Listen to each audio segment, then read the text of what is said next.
Poison was recorded saying he was driving. We can trust Cuddy Joe. I don't have. We have visual confirmation. 20 con esa puta boca suya. La policía me chuzó el teléfono. Halo guys, berjumpa lagi dengan saya Stephen di channel Bro View Series. Kali ini saya akan melanjutkan kembali alur cerita film dari Narcos, dan sekarang kita masuk ke season 1 episode yang ketiga dan keempat. Untuk itu sebelum masuk ke ceritanya, seperti biasa siapkan apa? Ya tentunya Kopai dan Udbray untuk menemani kalian dalam menonton alur cerita film ini. Dan sekarang kita masuk ke filmnya.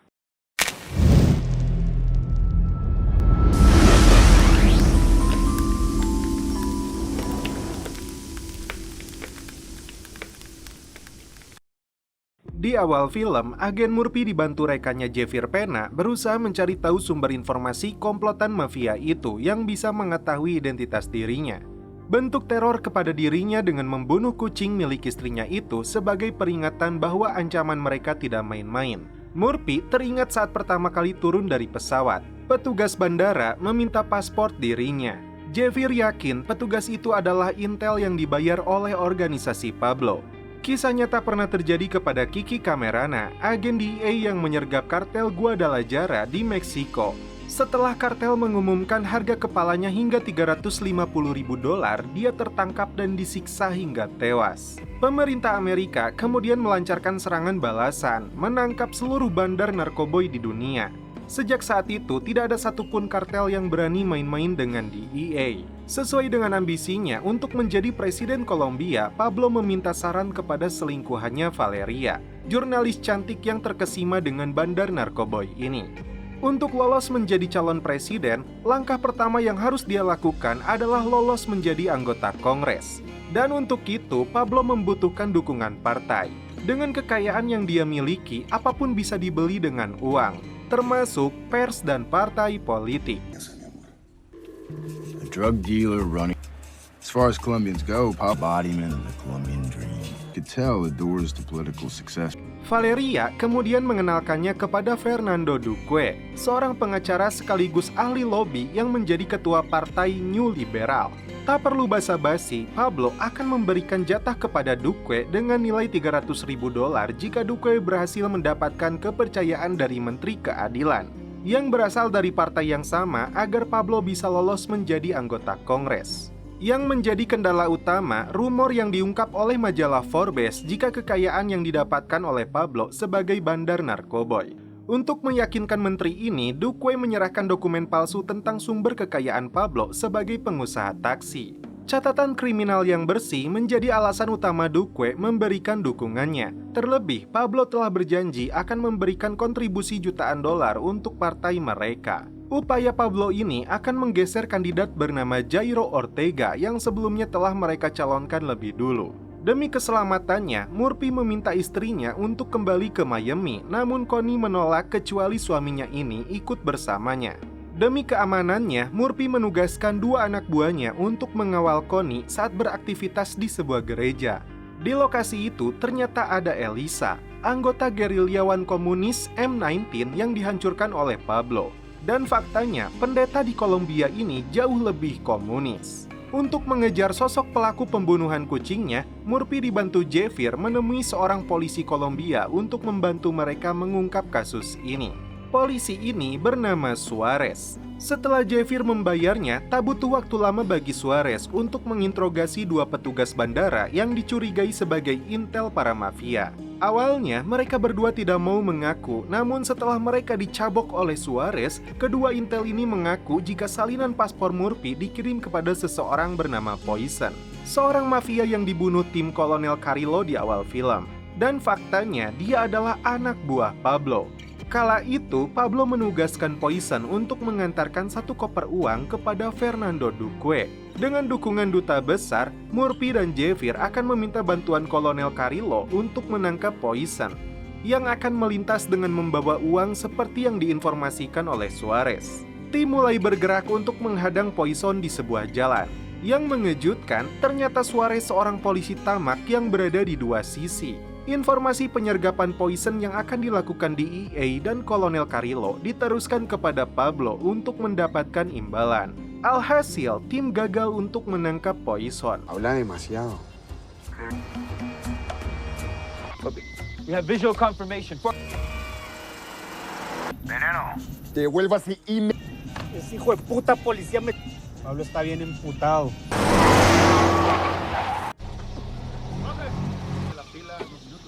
I'm calling this. Spotted the spotter. How did that... Deklarasi pencalonan Pablo menjadi anggota Kongres menggantikan Jairo Ortega digelar. Dalam orasinya, Pablo berjanji untuk membela rakyat miskin dan memberikan berbagai fasilitas yang selama ini tidak pernah mereka dapatkan. Dalam kesempatan itu, istri Pablo yang sedang hamil hadir untuk memberikan dukungan.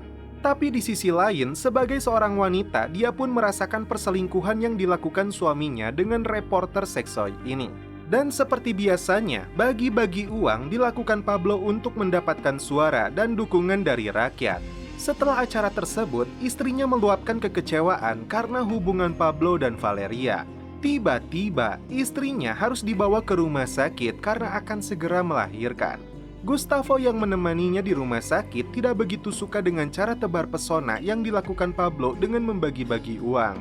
Dia khawatir lambat laun identitas asli mereka sebagai penjahat akan terbongkar. Tak lama kemudian, istri Pablo melahirkan. Mereka berdua dikaruniai anak perempuan. Sepak terjang yang dilakukan Pablo membuat teman-temannya kecewa karena dianggap telah hilang kendali. Menurut Gacha, berdasarkan hukum Kolombia, seorang anggota Kongres memiliki kekebalan hukum.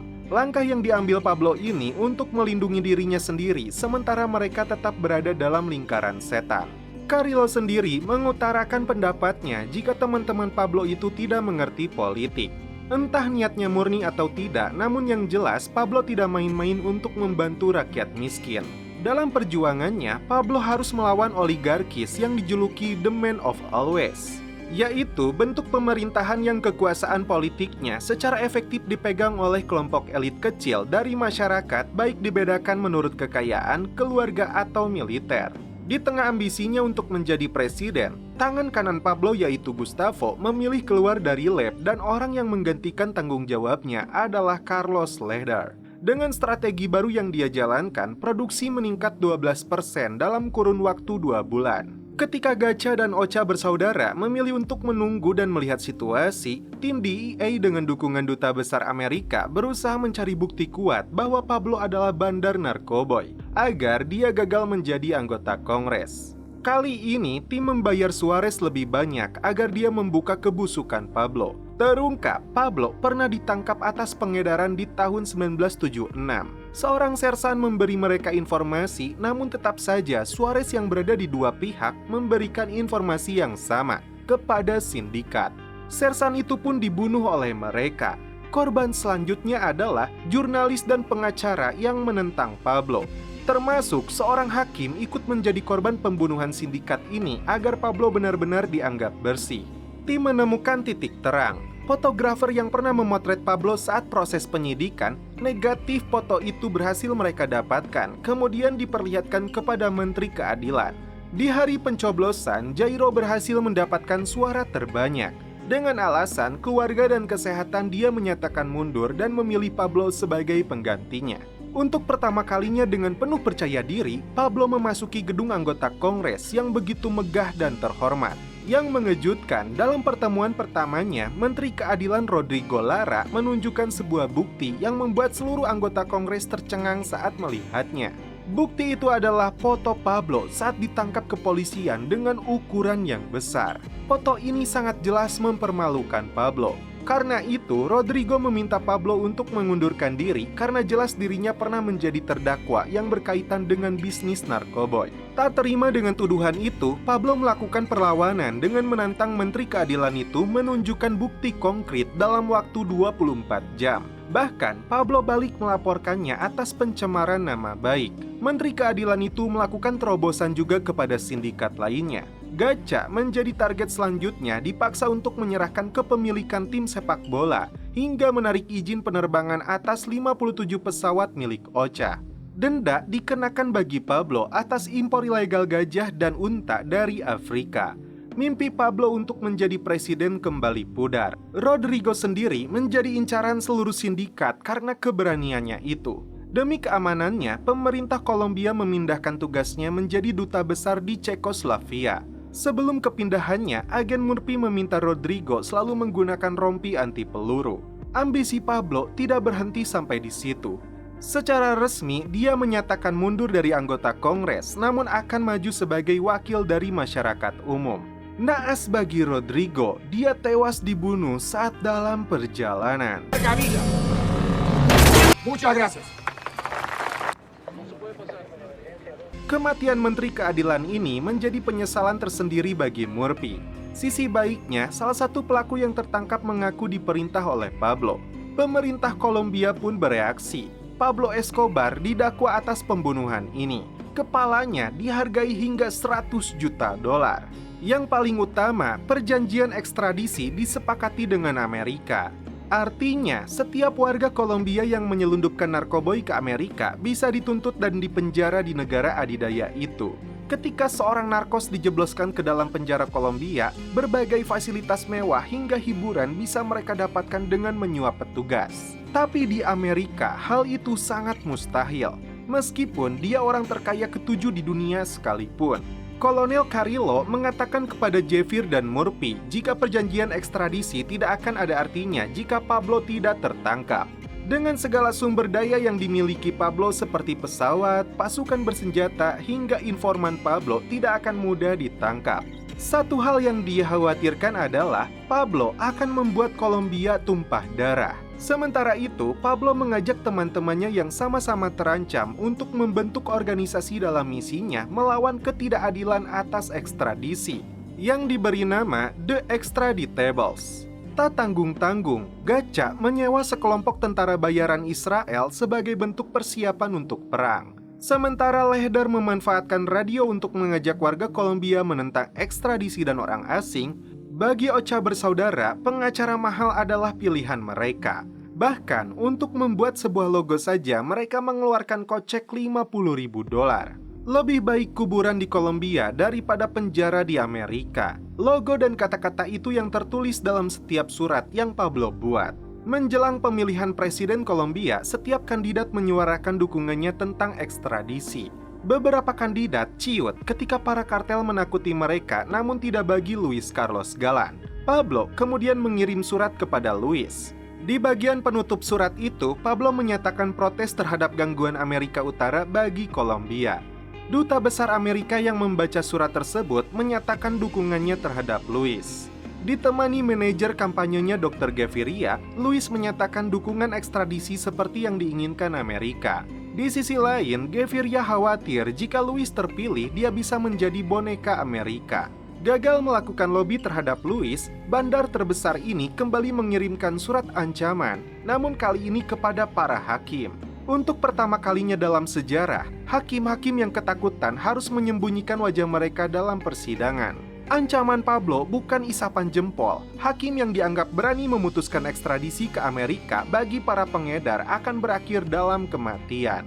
Javier dan Murphy meminta dukungan militer Amerika dan CIA untuk mengatasi masalah para gembong narkoboy ini. Namun usaha mereka tidak membuahkan hasil. Perjuangan Javier dan Murphy tidak menyerah sampai di sana. Dengan modal 100.000 dolar, Javier menyuap kepala bagian narkotika Kolombia yang bernama Jenderal Jaramillo. Agar menyerahkan pimpinan tugas penangkapan Pablo diserahkan kepada Kolonel Carrillo.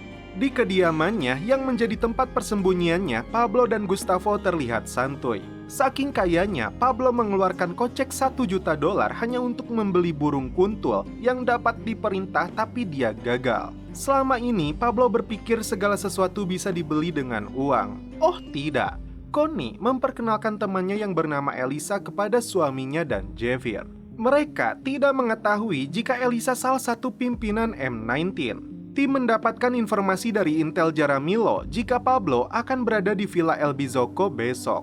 Anak buah Pablo yang tertangkap tidak takut dengan ancaman Javier saat dipaksa untuk buka mulut, karena baginya ancaman Pablo jauh lebih mengerikan. ratusan polisi dikirim untuk melakukan penyergapan ke salah satu villa dari 800 villa mewah yang dimiliki Pablo. Saking banyaknya, informan berita ini sampai ke telinga Robin Hood. Dia dan seluruh keluarganya mempersiapkan diri untuk kembali kabur ke lokasi lain menggunakan helikopter. Sebelum meninggalkan lokasi ini, Gustavo membakar seluruh dokumen penting untuk menghilangkan jejak. Sejak Pablo ingin menjadi anggota Kongres dan Presiden Kolombia, hidup mereka mulai kacau. Namun begitu, Gustavo tetap menyayangi Pablo dan siap mati untuknya. No, is he okay?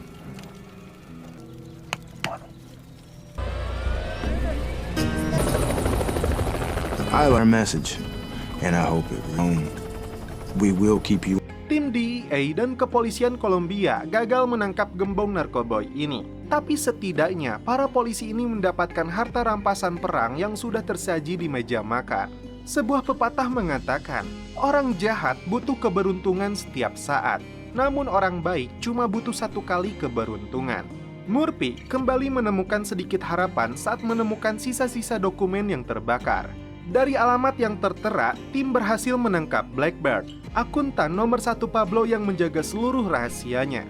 Tumpukan bukti kejahatan dan aset yang dimiliki Pablo dibawa ke gedung Mahkamah Agung Kolombia untuk diamankan. Salah satu bukti yang mereka dapatkan terlibatnya seseorang bernama Ellis McPickle.